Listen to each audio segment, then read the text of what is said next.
Hello everyone, welcome back to our learning series on management system, quality, operational excellence and international standard. Today we are going to discuss one of the most important management system standard that protect our valuable asset of every organization, its people. Our topic is Occupational Health and Safety Management System, ISO 45001. Before we understand the standard, let us first understand why occupational health and safety is so important. Many people think workplace safety is only about wearing helmet, safety shoes, gloves or high visibility jackets. But occupational health and safety is much more than the personal protective equipment. It is about creating a workplace where every employee can return home safely every single day.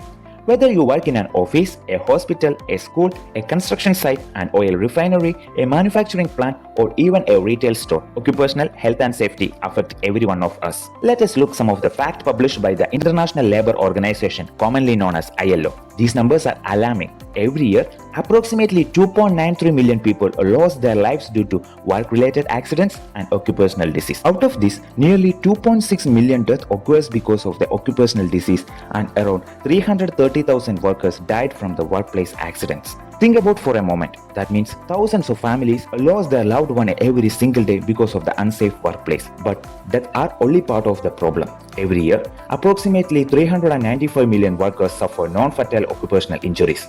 These injuries may not cause death, but they can permanently change a person's life. Someone may lose a finger while operating machinery. A construction worker may fall from the height and become permanently disabled. A warehouse employee may develop severe back pain after years of lifting heavy materials incorrectly. An office employee may develop repetitive strain injuries due to the poor workstation ergonomics. These are all occupational health diseases. The impact is not only on the worker, it also affects the organization. According to ILO, poor occupational health and safety practices cost a global economy nearly 4% of the world's gross domestic product every year. Imagine an organization spending millions because medical expenses, compensation claims, production delays, equipment damage, legal penalties, increased insurance premium, lost productivity and business interruptions. This clearly shows that poor safety is not only a human problem, it's also a business problem. Why every organization needs occupational health and safety? Now let us understand this with a simple example. Imagine two factories.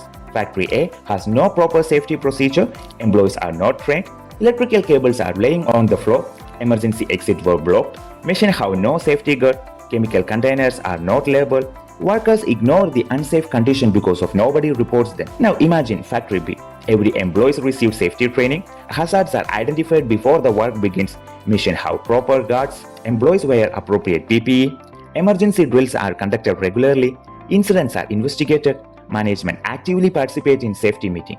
Which organization would you prefer to work in? Obviously, Factor B, right? Not only because it is safe, but because it demonstrates the management genuinely care about the people. That's exactly what occupational health and safety aims to achieve. What is ISO 45001? To help organizations manage occupational health and safety systematically, the International Organization for Standardization developed ISO 45001. ISO 45001 is an international standard for occupational health and safety management system. It provides organizations with a structured framework to prevent the workplace injury and illness. Instead of reacting after the accident happened, ISO 45001 encourages the organization to identify hazard, assess risk, and implement preventive controls before the incident occurs. In simple words, ISO 45001 changed the mindset from let's fix the problem after an incident to let's prevent the accident from happening in the first place. That is biggest strength of this standard. Can every organization implement ISO 45001? Absolutely. Many people think that ISO 45001 is only for manufacturing industries. That is incorrect. This standard can be implemented by the organization of any size and any sector. For example, manufacturing industries, oil and gas companies, hospitals, schools, universities, banks, IT companies, logistics company, construction organization, government departments, and service organization. Every workplace has hazard. The hazard may be different, but the need to manage them is the same. Now let's understand the hazard with some practical example. Let's go through example 1. Consider an office.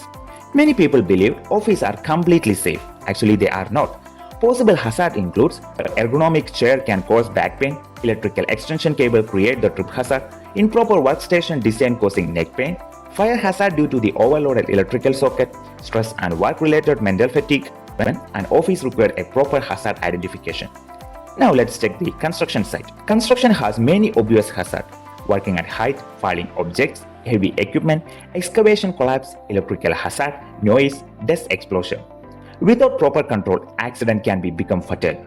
Now let's go to a manufacturing plant. Machine guarding, rotation equipment, chemical exposure, forklift traffic, high temperature operations, confined space, lockout tagout procedure. Each hazard required appropriate risk control. Now let's think about a hospital. Hospitals also have occupational hazard, biological hazard, needle stick injuries, chemical disinfectants, radiation exposure, patient handling injuries, violation from patients or visitors. ISO 45001 applies here as well. Now, let us think about the evolution of occupational health and safety standard. Before ISO 45001, many organizations were certified to the OSAS 80001-2007. However, OSAS 80001 was not an ISO standard. To create one globally accepted framework, ISO introduced the ISO 45001 in 2018. It replaced the OSAS 18001 and aligned the occupational health and safety with other management standards. One of the strengths of ISO 45001 is that follow high-level structure. We already explained about the high-level structure in a video. You can find the video in our YouTube playlist. This means it shares the same framework as ISO 9001 for quality management, ISO 14001 for environmental management, ISO 27001 for information security, ISO 22000 for the food safety. Because all these standards have similar structure, organization can implement an integrated management system. Instead of managing quality, environment, safety, they can manage all three together. Like ISO management system standard, ISO 45000 contains the 10 clauses. The first three are the introductory. The implementable requirement begins from the clause 4. These are Clause 4 context of organization, Clause 5 leadership, Clause 6 planning, Clause 7 support, Clause 8 operation, Clause 9 performance evaluation, Clause 10 improvement. Each clause helps the organization build a complete occupational health and safety management system. Now let's think about the main objectives of ISO 45001. The standard has several important objectives. It includes prevent the workplace injuries and illness, create safe working conditions, identify workplace hazard, assess occupational health and safety risk, implement appropriate controls, meet a legal and regulatory requirement, improve employee morale, reduce absenteeisms, improve operational efficiency, enhance organizational reputation, and build confidence among employees, customers, contractors, and regulatory authorities. Now let's think about a few practical examples. Imagine an employee noticed that the oil has been leaked on the factory floor. Without ISO 45001, people may simply walk around until someone slips. With ISO 45001, the employee immediately report the hazard. The area is barricaded. The spill will be cleaned. The source of leakage is repaired. Cause analysis is performed. Preventive actions are implemented. The hazard is eliminated before someone gets injured. This is proactive safety management. Now let's consider the PDCA cycle in ISO 45001. Like all management system standards, ISO 45001 follows the plan, do, check, act cycle. What all things were included in plan? Identify hazard, assess a risk, define objectives. In do phase, implement control, provide training, operate safely. In check phase, monitor performance, conduct inspection, perform internal audits. In act phase, correct the problem, investigate the incident, and improve the management system. This continuous cycle ensures safety keeps improving year after year. And occupational health and safety is not just about complaints. Protecting lives, it's about respecting people, and it's about creating the workplace where employees feel safe, valued, and motivated.